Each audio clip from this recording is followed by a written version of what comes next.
following is a production of DallasCowboys.com and the Dallas Cowboys Football Club. How about them Cowboys? This is Mick Shots. Streaming live on DallasCowboys.com and the official Dallas Cowboys app. Now, here are Bill Jones, Everson Walls, and Mickey Spagnola. Oh, my God. You remember that, Bill? Yes. Spags don't know about that. This straight up cowboy. This straight up old school cowboy fans. You in Missouri when this is going on. That was Cowboy Joe probably singing. Oh, I gotta hear more of it.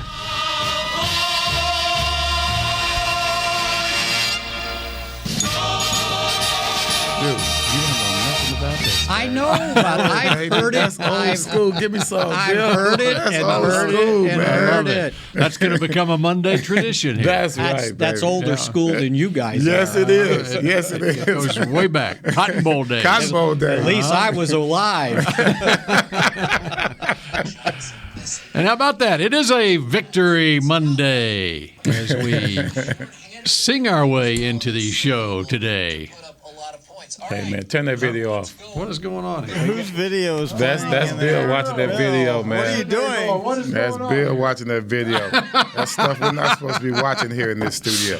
Hey, For a change, it wasn't me. I was sitting there going, where's that coming from? You know what that was? That was Charlotte radio.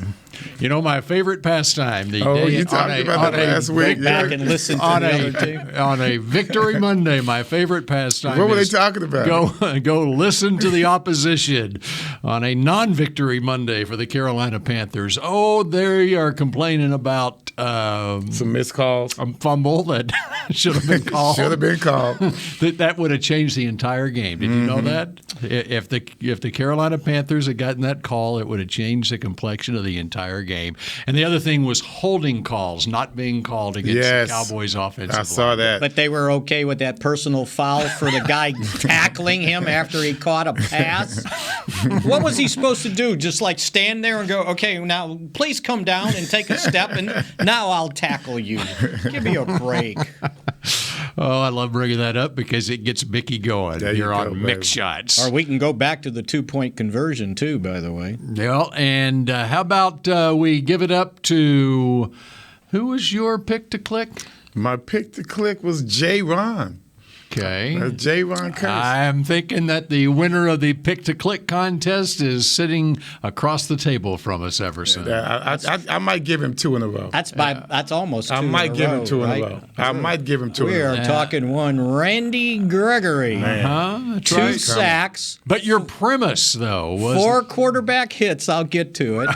And he had to go up against Cam Irving. Yes, that was the call. He didn't have to go up against. Yes, He got to go up against Cam Irving. And or I should say Cam Irving had to go up against Randy. And I think there was a hold call in there and a face mask too, by the way. Should have been on the same play. Yeah, right. Really, that's when you think about it. But one of those sacks, he was looping around another part of the offensive line. Yes, he was. Yeah. He looped. And I think Golston actually created the space. He moved some other guys out of the way when he looped. But he had a really nice day. Yep. First sacks of the season. And you know who I was kicking myself for not picking this guy because I thought about it and then I didn't. Zeke? Yes. Who'd you pick? CD. Oh, okay. Yeah. Well, he caught the first pass of the game, didn't he? Didn't he have the first reception? I'm pretty sure CD and Dak are going to have some conversations in the future. I'm killing this dude, Dak. I am killing him. Every day, he's like the Tony Hill of his day. I am open all the time. That's what Danny White and Roger Staubach had to go through. Tony Hill coming back to the huddle. Roger, I'm open. That's all he kept saying. Yep. So I'm sure CD has been preaching that to Dak as well. But when you look at what the Cowboys were able to do against this Carolina defense, it was a no-brainer if you look at the makeup of the Carolina defense that the Cowboys were going to be able to run the football against that team. Even though they're number one in almost every category. In every category. Do you realize Zeke, with his 143-yard performance, came 2 yards short of what Carolina gave up in 3 games. Mm-hmm. Wow. I mean, you could see it. And their other claim to fame was nobody had gained more than 5 yards rushing against them. That's right. And Zeke had first quarter, right? Had a 47-yard run, almost doubled that little stat. It was what we expect from this team when we're at our best, and the way we're playing, the fashion in which we are doing it. In the trenches. That's what I like about it. I don't care how well Dak, the offense, whatever, defensively, how many interceptions, it doesn't matter. It's happening in the trenches, right down there where games are being won and lost. And the amazing thing was, in that first half, when they sort of struggled, I said struggled, they scored 14 points, whatever you want to call it. They were getting pressure with blitzes. And then suddenly the second half, they did something to adjust, and those blitzes either weren't getting there or because they were running so well, they didn't want to keep blitzing. And you sit there, and you know Dak threw 4 touchdown passes, right? And he did it in the press conference afterwards. He goes, I only threw for 188 yards. That's it. Well, most of them were touchdown passes. You know what? It was interesting because at the end of the first half, Carolina had the momentum got the momentum back, and the Cowboys were having problems handling that blitz. Yes. And so what did the Cowboys do offensively coming out on their first possession of the third quarter? Zeke for 11, Zeke for 5, Zeke for 5, and now you're at the 35-yard line. And this was after Carolina had missed a field goal, and so they took over basically at midfield. The Cowboys did it at the 44-yard line. So Zeke had 3 carries for 21 yards, and then as former Carolina Panther Greg Olson so aptly put it on the broadcast, that's when Dak dropped one in the bucket to Amari Cooper and for the touchdown. On some guy they just acquired, Henderson. That's how you just for this task. We want you just for this task, man, you blew it. And that's how you handle a blitz. Yeah, absolutely. And well, it comes from play calling, though. You got to read the room, Spags. Right. You know, you can't just say, okay, we have to get this guy numbers, we have to get this guy involved. This is what's working. Let's go back to it. Because they can't stop us, but when you have the luxury of our offensive line, that strategy is easily implemented. But when you don't have that luxury, it's a whole different story. They knew that when we came out, they can't handle our offensive line. And here's what they did on those runs, Bill. They went 2 tight ends on the first play, 3 tight ends on the second play, 3 tight ends, including Connor McGovern, on that third play. He came in motion, didn't he? And then they go 3 wide. And it's like, okay, what you gonna do? And the protection was so good, he was looking left. You saw that? That was so good. And then looked him off big time. Then he did a little pitch. And he even went back a couple of more steps. And then he threw the ball, and he did throw it in the bucket. The look off was amazing. You can be as accurate as you want. He looked him off. I mean, he looked him off for like a full second. Yeah, and he had time to do that, right? And there goes Mr. Hamstring, right? What hamstring? Limping down the field. Yeah, right. Yeah, he's limping down the field. He runs right by Henderson, right? And he did. You know, they do that drill. They used to do it in training camp where they would stand about 30 yards away and put a big 20-gallon, 50-gallon trash can in the end zone. I thought of that. And they tried to jump. That's exactly what. Yeah, that's why they do that all the time. Because that's what he did. I mean, they're just right? and even at the end of practice, they'll do stuff like that, and it's not. They're not doing it for fun. I mean, it is fun, a competition as they're doing it in training camp. But there's a method to the madness. It's like James Shaq Harris from Grambling and Los Angeles Rams said, "Put it in the right front pocket."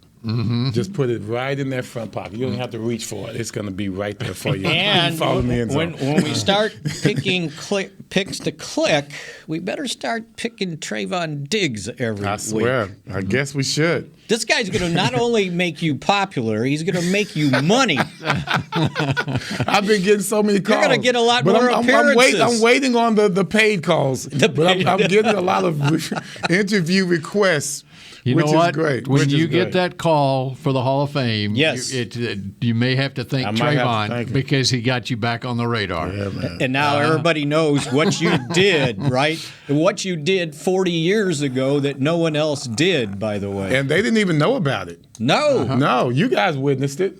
We were there, but nobody really, these days, they just don't know about it. I talk about the time span between Mel and myself. You know, when I was doing it, Mel's name was coming up. Same with Right, me. right. Kept coming up, but Mel he had been in the league 10 years prior to that. Maybe even later. He had closed out, maybe 7. We graduated in 1970. He retired in 77, maybe. Yep. I was in high school. Diggs' dad might not have even been born when I was playing in 1981. Let's just think about that. So the gap is extremely wide. That's So the difference. this is funny. So we do the reception for Star Sports Tours on Saturday, right? We take questions. Nobody asked him what it was like to intercept 11 passes his rookie year, but they wanted to talk the about the catch. catch. Right. This guy comes. He said, "Can you run through it?" He wanted to have a play-by-play, moment-by-moment recollection. I'm like, I'm not doing that, bro. We don't have enough time for that commentary. And I think it was actually 13 interceptions that year. Yeah, Yeah, you want to count that game. but You they count only, that game. for Yeah. records, they just count the regular season. 2 in that game? 2 in that game. Yeah. No one talks about that. And the fumble recovery. Yeah. Don't forget my fumble. That's, that's your comeback. God, next he's time. getting better and better as we speak. The next time someone asks you about the catch, you say, I can't remember the catch, but I do remember the 2 picks and the fumble Do you know recovery." how many times I've said that, Bill? You took the words right. You know, we think alike. You took the words right out of my mouth. I've already said that. Well, I'll tell you what, this guy, the first one was another one of those diving, run, cut underneath. And the second one was they've been doing this with him when they get a lead.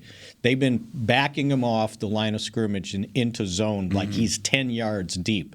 And that's all he did was stand there, right? Saw it. He saw it, right? Yeah, he just played his eyes. He just played his eyes and stood there and see, threw it right to him. When Belichick saw me that time when we met, it's almost like he was like, okay, I have in mind what I can do with this guy. That's what they're doing with Diggs. You just put him in position to make the plays, not just that he can catch it. He's got the instincts to know where to anticipate the ball might go, and that's what you have to look at. And I got to brag, guys.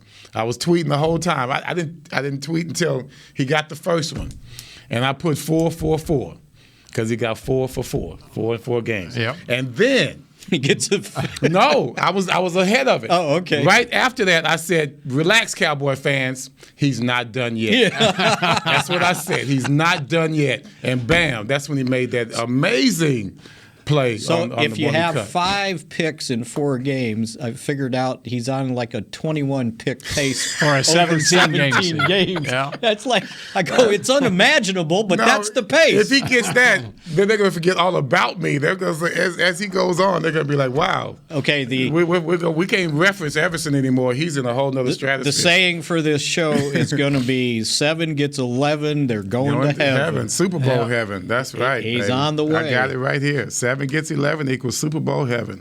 Right there, baby. And the other thing, somebody said, well, when do you think they're going to quit throwing his way? I said, if they keep putting him on the top receiver, they've got to throw at their top receiver, right? They're not going to just let that But let's shut look down. at what else it's doing. Can you see my brother Brown getting off over on the other Yes, side? yes. It just, You mentioned it dude, last week. it's just Infectious. It's infectious. Yeah. Now he's it's just got to catch, inspirational. catch the damn ball. Hey, baby steps, guys. Baby steps, because not only is he anticipating better, it's not just on the one that he jumped. It's like every route he seems to be okay. He seems to grasp what kind of anticipation you can use at a certain time, and his instinct seems to be kicking in, not just on passes. They had a running back, a tight end came out, and he comes out in it was like practice. You kept the leverage. He comes in there, he puts his head in front of the blocker, shoulder into his legs, and he brought him down easily. How is that? Where has that guy been? Tied for first in tackles in the game, and he had, other than the one he dropped, he had 2 more passes broken up. So he had 3 pass breakups. That's why I fuss, Spags. I don't fuss because he's not good. I fuss because I know he can do better. Right. That's the point. Don't allow him to bail out. This guy can play, man. He's got all the tools. You've been on his side the whole time. I've been the one that's on his case. So you've come around on him. He's finally coming around. Mm-hmm. He's finally coming around. You know, and he's been tackling well all season. Yes. Mm-hmm. You know, going back to the Tampa Bay game. So, you know, but it's just that there's so much to like about what you're seeing right now with this team, and a lot of it goes back to the unselfishness. I mean, it's like you can go from position group to position group, and you know, Zeke really seemed to enjoy that Pollard was having success for a couple of weeks. And now Zeke has his success this week, and who knows what happens next week. And in other positions, you know, whether it's on offense or defense, it's not just – I think that you can say that that's a product of winning, but I think the winning is a product of that. See that? You know? Yeah. I think it's the reverse. Winning doesn't just come automatically. Well, think about it. How many times have you seen somebody throw 4 touchdown passes and each touchdown pass went to somebody different, right? Mm-hmm. Everybody caught one. Yeah.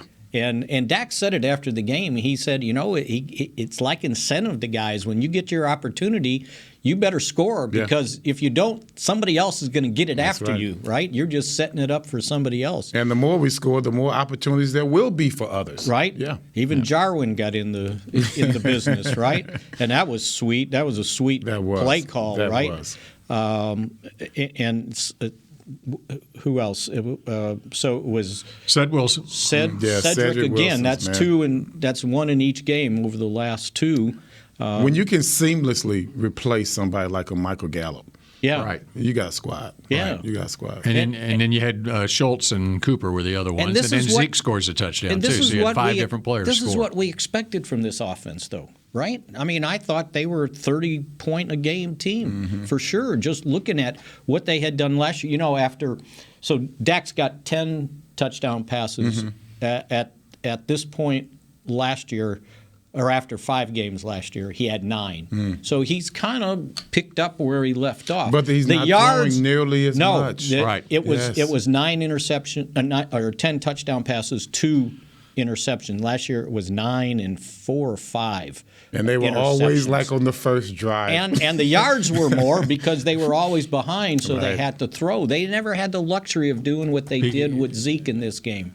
They ran for 245 yards. Last year, he was racking up yards like Sam Darnold was racking up yards in yesterday's game. Like Jalen Hurts. Because they were behind by 3 touchdowns. Like Jalen Hurts racking up yards. Yeah, exactly. Like the week before. And again, I'm sure there's still going to be 31st in pass defense. And there's some hollow yards. But, we're going to get to this. Hopefully they learned a lesson in the fourth quarter. Okay. We get to that when we come back, plus the coaching decision that decided that game yesterday when we come back on Mick Shots. Honey, big news. Gary, are you okay? Oh, I'm not Gary anymore. I'm Jackie Flash. What? See, I want the latest smartphone, but the best deals are only for new customers. So to get a new customer deal, I changed my name to Jackie Flash. Okay, but the best smartphone deals at AT&T are for everyone, new and existing customers. That's huge. Then guess who's getting a deal? Is it Jackie Flash? Jackie Flash. It's not complicated. At AT&T, our best smartphone deals are for everyone. Restrictions apply. Visit att.com for details. The Cowboys way, where 16 Hall of Famers and 5 championships shows us what success looks like. Where turkey is always the second best part of Thanksgiving Day. Where we are all defined by one single thing, the star. Where we as fans know it's our job to keep the tradition going. Bank of America is proud to be the official bank of the Dallas Cowboys and to support the quest of living life the Cowboys way. Copyright 2020, Bank of America Corporation. Hey Cowboys fans, ready to spice up your next watch party? Bring Yo Quiero guacamole and be the game day hero. Yo Quiero means I want, and we know you want great, fresh tasting, ready to serve guacamole for your home gating and tailgating events. Made with real avocados and the perfect blend of spices, it will be the star of any party. You can find us at your local Albertsons or Tom Thumb in the deli section. If you can't find it, talk to your store manager and tell them, yo quiero guacamole. It's game day. You know what that means. First, kebab prep. Steak, pepper, onion, steak, pepper, onion. Next, a counterclockwise lap around the room. Now the lucky grease-stained jersey goes on. And lastly, the dance. You know the one. This is a game day ritual no matter where you are. Whether you're traveling to the game or watching from your favorite vacation spot, book a place to stay on Hotels.com and keep the tradition alive and well. Hotels.com, proud partner of the Dallas Cowboys. Back to Mick Shots. Head to AT&T Stadium on Saturday, October 9th to experience Rally Day presented by SeatGeek. Take a tour of the stadium, play games, get autographs from the Dallas Cowboy cheerleaders, and you might even get one from Everson Walls. Visit attstadium.com/Rally Day for tickets and more information. He is just getting too cute with it now. He is, yeah. Just adding ad-libbing. lines there. Mm-hmm. You were there, though, right, for Rally Days? Yes, I was. See, they there? got me. They gave me. I got in and out quick, man. Made it there in time? Man, I did. Of course I did. I'm on time for everything nowadays. We took I have a to couple, practice. 2 questions too long. I thought he wasn't going to make it. I ran out of there. So a couple of appearances on Saturday?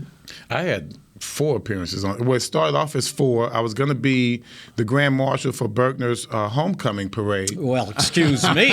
But you know me, I hate getting up early, so I'm up at 7 o'clock ready to go. And I'm like, I'm not getting any calls from anybody. So my sister-in-law just happens to be the president of the Richardson School Board. And she was going to be in it. So my wife calls her and says, so what time's the parade? And she goes, oh, they canceled it. And I'm up, dressed, ready to walk out the door. Well, no it wasn't one the weather. called me. It wasn't the weather. Well, they thought it was going to rain, so they can't. But no one called me. So I'm dressed, ready to go. So I just got all, one man active parade and everything. Next thing you know, I got 3 more deals, man. I had a great time this weekend. A great time. It ended up well, started off well. It's great weekend. So were you able to watch Missouri? I watched the first half. That's all I needed to watch. And I got a text from somebody talking about how crappy Missouri was. And I basically I sent him a screenshot. I just saw the score. What was the score when I 42-3? Halftime. It was. Halftime? No, it wasn't halftime because they kicked the field goal before halftime. Oh, okay. They were 6 for 6 on scoring touchdowns in possessions in the first half. Wow. Yeah, and gave up 400 and some yards in a half. And so at halftime, I fired the defensive coordinator. You did, yeah. And then after the game, the columnist from the St. Louis Post-Dispatch fired the defensive coordinator. And by Monday, they fired the defensive line coach. It's like, okay. Well, they just should get rid of the whole staff. The coordinator, you give up 683 yards in a game? It ain't the defensive line coach's problem. On the offensive side, is Dooley still there? Or is that a different coaching staff? Drinkowitz is the offensive coordinator. The head coach is the offensive coordinator. Okay. Yeah. Drinkwitz.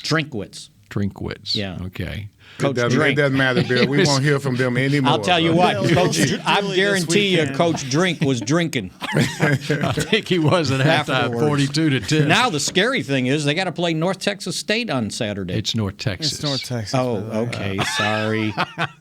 He's back there with Mean Joe Green. Hey, That's right. Hey, Bill, you'll see Dooley this weekend, by the way. Where's he? He's a wide receiver coach for the Giants. Oh, is he? Yes. Okay, he's with the Giants Yes. now. And Grambling had a comeback against Alabama A&M this weekend. And I bet All right. you were Very on good. the edge of your seat on Saturday. It wasn't that easy.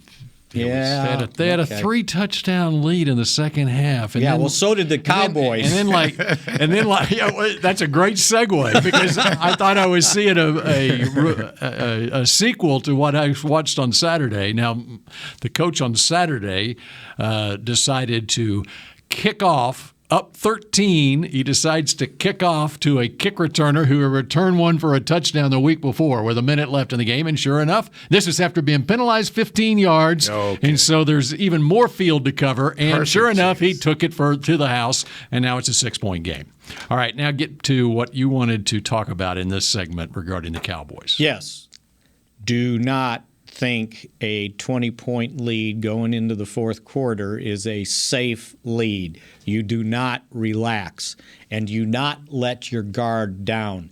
Especially don't sit the guys that are guarding your goal line, like Trevon Diggs, Randy Gregory.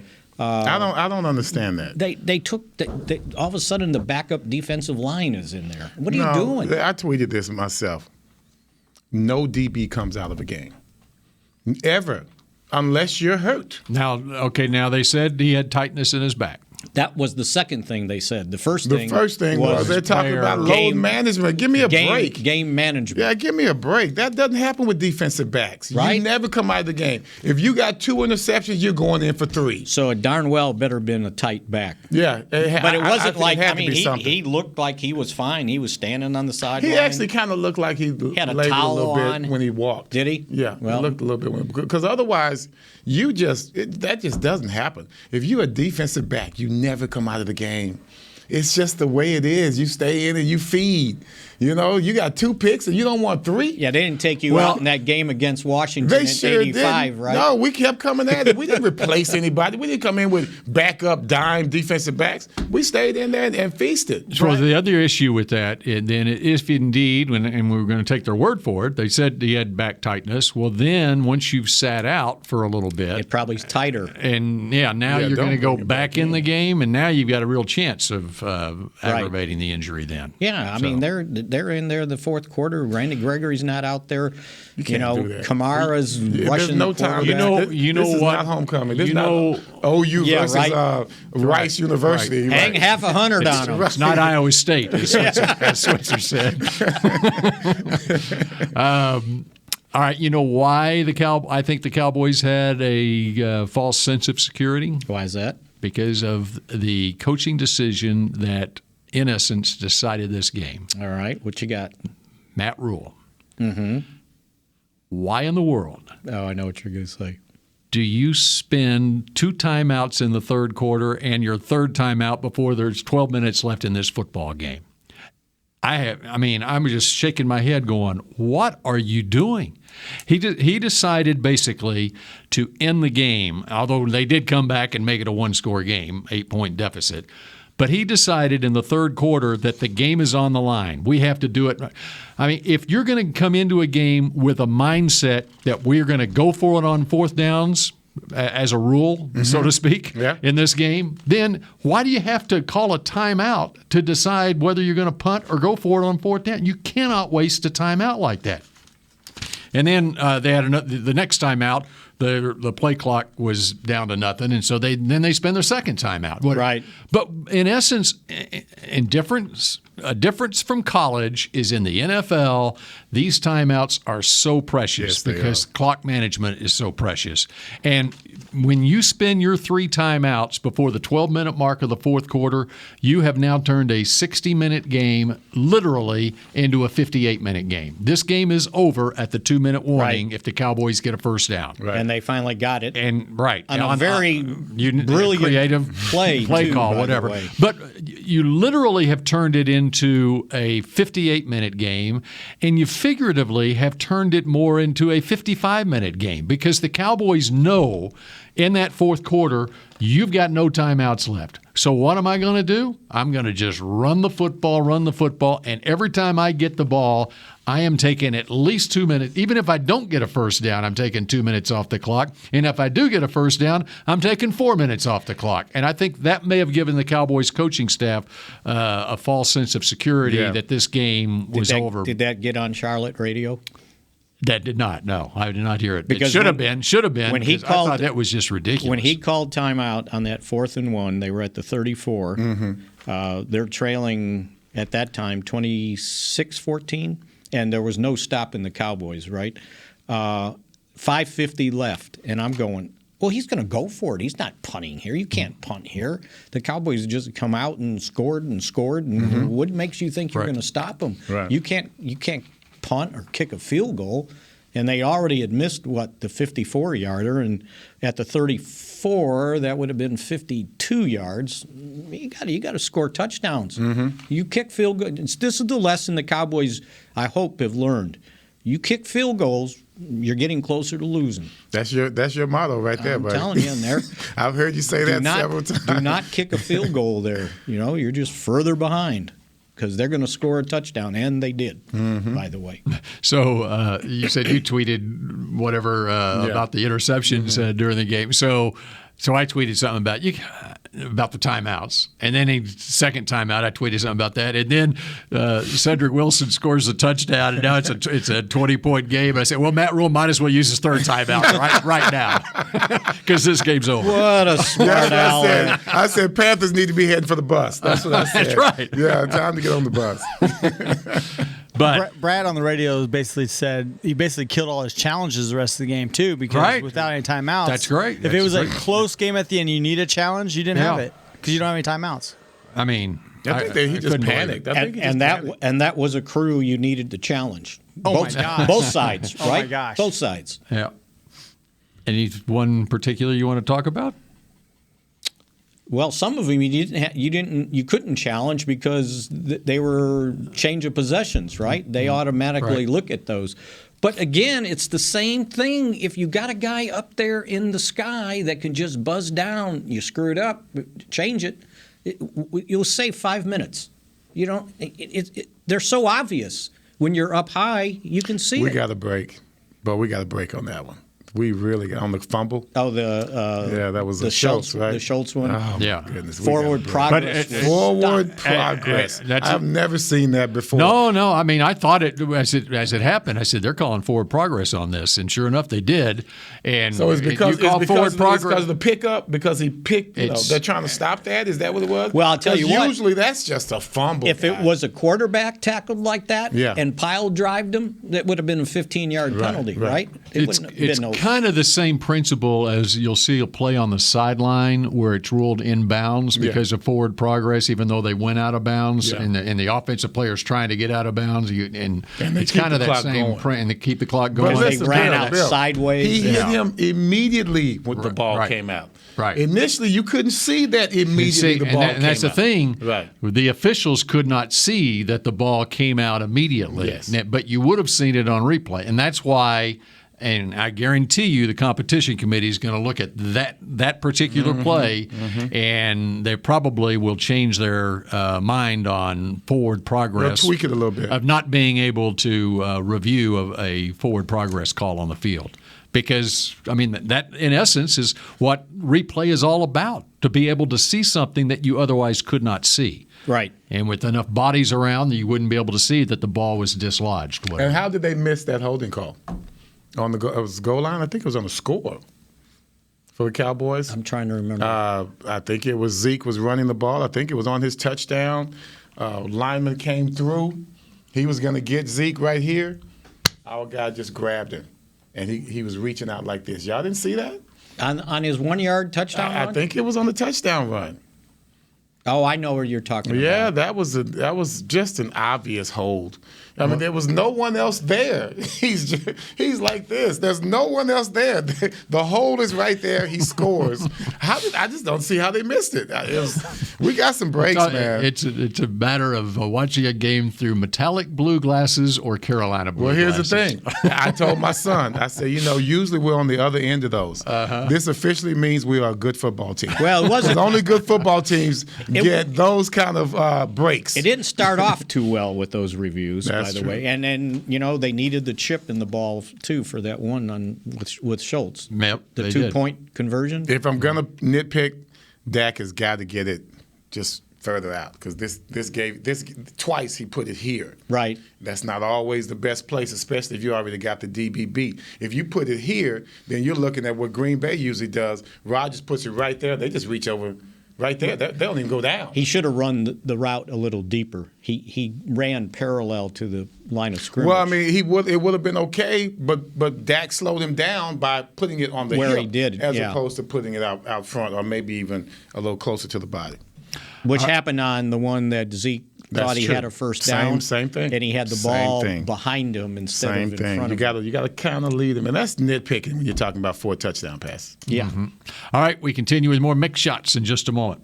At Smoothie King, we are blending goodness to fuel your greatness. Every blend is crafted to help you achieve your health and fitness goals. Smoothie King uses only whole fruits and organic veggies. You'll never find sugary syrups or artificial flavors, colors, or preservatives. And unlike some other smoothie places, there are 0 grams of added sugar in many of our blends. Smoothie King is proud to be the official smoothie of the Dallas Cowboys. Place your order in the app or online for pickup or delivery. Smoothie King, rule the day. Hey, Cowboys fans, ready to spice up your next watch party? Bring Yo Quiero guacamole and be the game day hero. Yo Quiero means I want, and we know you want great, fresh-tasting, ready-to-serve guacamole for your home gating and tailgating events. Made with real avocados and the perfect blend of spices, it will be the star of any party. You can find us at your local Albertsons or Tom Thumb in the deli section. If you can't find it, talk to your store manager and tell them, Yo Quiero guacamole. The Cowboys way, where 16 Hall of Famers and 5 championships shows us what success looks like. Where turkey is always the second best part of Thanksgiving Day. Where we are all defined by one single thing, the star. Where we as fans know it's our job to keep the tradition going. Bank of America is proud to be the official bank of the Dallas Cowboys and to support the quest of living life the Cowboys way. Copyright 2020, Bank of America Corporation. Hi, I'm Clint Tillison with United Ag and Turf. Before you can park yourself in front of the game, park yourself in a John Deere and power through your chores.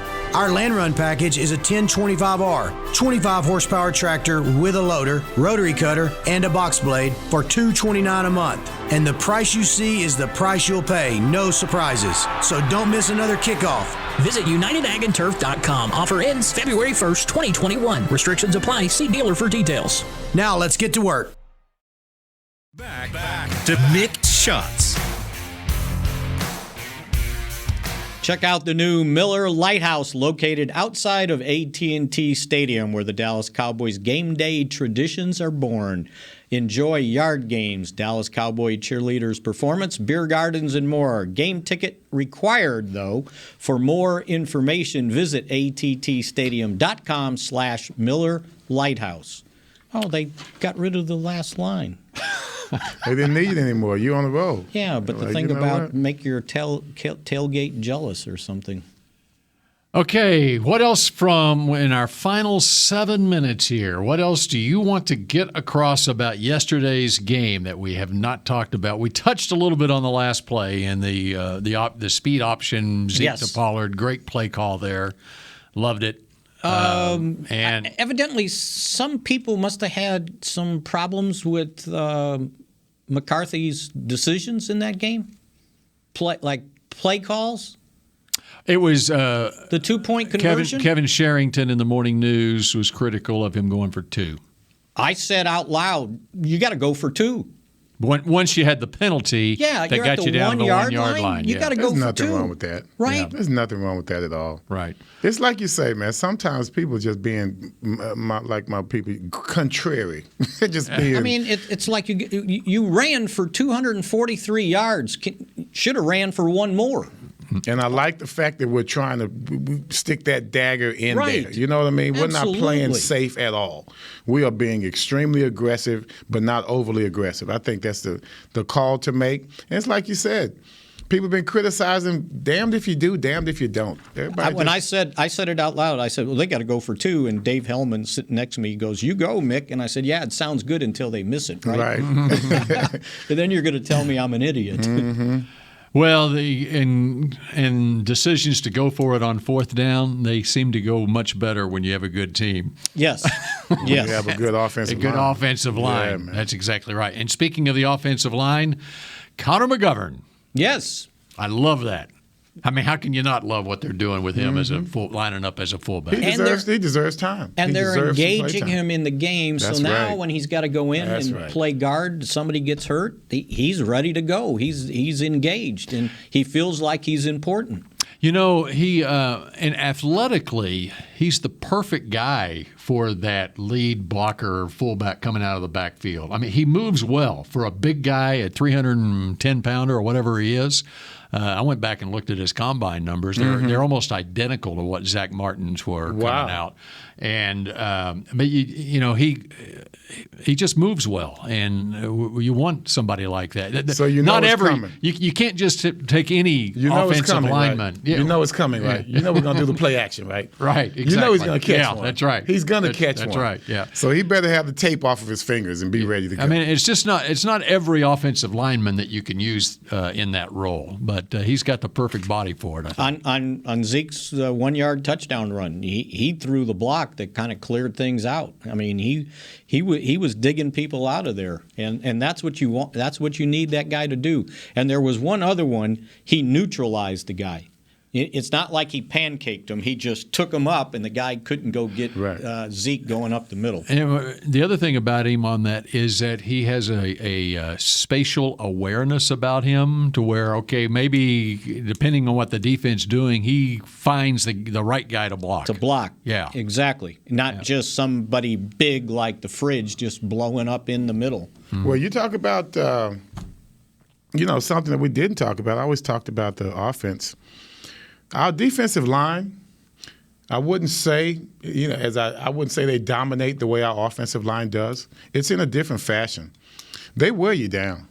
Every team I've seen us play against so far, they start off, we're giving up gashes. We're getting gas here, gas there. Next thing you know, good defense, you get an interception by Diggs, you get Brown, you got guys knocking plays down. All of a sudden, in the second half, that defensive line just seems to gain more and more momentum. And Olsen brought it up yesterday before the second half, just as they were about to go in for the first half. He talked about how the defensive line looks like they're getting closer and closer. And that's what I like about them. As the game goes on, they are getting closer and closer, and before it's all said and done, you got Odigizua getting a sack. You've got the pressure coming from Gregory all day long. I don't care if Cam Irving's there or not. We have had this same MO every game that we played. By the time the fourth quarter comes, people are leaving on stretchers. Somehow they're injured in a way, one way or another, and we are gaining steam as the game winds down. And that's a great formula because our defense is playing off of our offense, which is one of the best in the league. Maybe my accusation of him getting a Veteran Day was a good thing last week, right? Yeah. He was pretty fresh. Yes, if you think was. about last week, he caused 3 holding calls, too. And he could have had some more sacks. We talked about right? that. He didn't have the numbers. Yeah. But that didn't show up, but he impacted. Correct. And then when they kind of got him going there and they couldn't run anymore, it's like, okay, Micah Parsons, we don't need you at linebacker. Go play left defensive end. That's right. And he started coming, rushing. And, he got the 1 sack, but he was causing havoc there. He was causing havoc at linebacker because they were blitzing him into the A gap, and they were, sending 5 guys. They sure did, didn't they? Yes. I had notes on that. They put him in the A-B gap. Yeah. At first he started off B gap, then he ended up kind of floating into the A-B gap, and that was pretty cool. Yeah. And that's why I think he is almost more valuable at linebacker because he can do all the other stuff, but then you can blitz him. Now, he did mess up that one touchdown when they threw, I forgot who, did they throw to the tight end or he left his area. Yeah. They motioned Hubbard out to the left, and Jalen Smith went with him, but he took like 2 steps. That's all he had to do. Right. 2 steps there, and he vacated the middle of the field. And it was tough. All right, I've got another question for you as we wrap up Mick shots. We got a couple of minutes left here. Have you seen the option pitch from Zeke to Pollard any other time? I think that was the first time. No, I mean, not just with Zeke and Pollard, obviously, but anywhere where the running back pitches to another running back. I'm pretty sure I've seen that play before. I thought they did it. Did anything hit you, Mickey, specifically? Thought it did it last year or maybe a year before that. What's the most noteworthy in Cowboys history where they did it before? I'm going to take you back. Was it with Newhouse? I'm going to take you back to Newhouse threw it. I'm going to take you back to 2003. Okay. Cowboys and the Carolina Panthers. It's a 17-17 tie, and Richie Anderson, the fullback, with an option pitch to Avion Cason, a 16-yard touchdown run as the Cowboys beat the Carolina Panthers 24-20. That is the product of listening to Charlotte radio today. Okay. Because on Charlotte radio, someone on Charlotte radio said that play was the same one that the Cowboys used to beat the Panthers in 2003. Sean Payton made that same play call. And so as you were talking, I was just looking it up here, and it was a tie game. He had his nose in this iPad. 17 all. I was wondering what he was doing. It was 17 all, and Richie Anderson, a fullback, with an option. And I need to go find the play now, with an option pitch to Avion Cason, and it broke a 17-17 tie, as it says in this Chicago Tribune story that I'm looking at. Anderson had taken a handoff from Carter on a play seldom seen this side of Pop Warner. So there you go. Well, there's Kellen Moore probably played Pop Warner. You probably know something. Kellen Moore might be a history buff. His daddy might have put that play in high school. Now there's a bunch of people that are searching on YouTube right now for that play, and so you will, including the Giants. There you go. They will scout that thing out. So we got the Giants coming, huh? Yeah, and they're looking pretty good. They're not the winless Giants. That's right. Either. That's a good thing. Yeah, that is. Because the more you lose, the closer you are to winning. That's what my philosophy was in '89. It's like, they're going to get close to winning one here soon. That's what we took into RFK Stadium in 1989. That's right. 0-8 or 0-9, whatever. 0-8, baby. And they won at New Orleans. It's surprising because it was the Saints' return to New Orleans, their first game, and that may say a lot about what Sean Payton has to work with in New Orleans, and says a lot about Carolina. That was one of Carolina's wins over the Saints. That was their signature win before yesterday. And we did point all that stuff out, right? Why they were number one in total defense, run defense, and they were treated the way they were supposed to be treated. That's the way you do it. And we in this room we don't have doubt. But I don't think we believe in them as much as they believe in themselves. And and that's a great thing. If Carolina had more of an offense than what they had, then the Cowboys would not have scored just 36 points in that game yesterday. Was it DJ Moore? Oh, he's good. That guy's good, he's man. really I don't know if CMC could have done any better. My point is, the Cowboys, they scored 36 in 3 quarters against Carolina, and if they had as normal NFL games where you're playing it all the way to the end, they probably would have hung half 100. See, because here's my deal. I circled all their superlatives on defense right here, right? You circled their what? All their superlatives. Okay. I wasn't sure what you were saying. And the Cowboys knocked them. There's 2, 3, 4, 5, 6, 8. There was 10, right? Yeah. They knocked them all down one by one. Wow. One by one. Yep. Including the fact that this team that had the NFL lead in sacks with 14 and with quarterback hits with 27 got no sacks. No sacks. We did not talk about that. One quarterback hit. No sacks. And one quarterback. Now, they had some pressure in that first half with their blitzes that caused some incompletions. That's the other thing we'll talk about tomorrow. I love the way the Cowboys return the favor on the Panthers after halftime. That's right. With the same philosophy as far as pressure in the quarterback. We're coming after you. Yeah, exactly. We're going to put everybody up on that line of scrimmage, and you don't know who's coming. Who's coming and who's dropping. You got one D lineman in the game, and they're coming. There you go. Yeah. All right, that does it for Mick Shots. We'll talk at you again tomorrow. Go Cowboys. This has been a production of DallasCowboys.com and the Dallas Cowboys Football Club. How about this, Cowboys?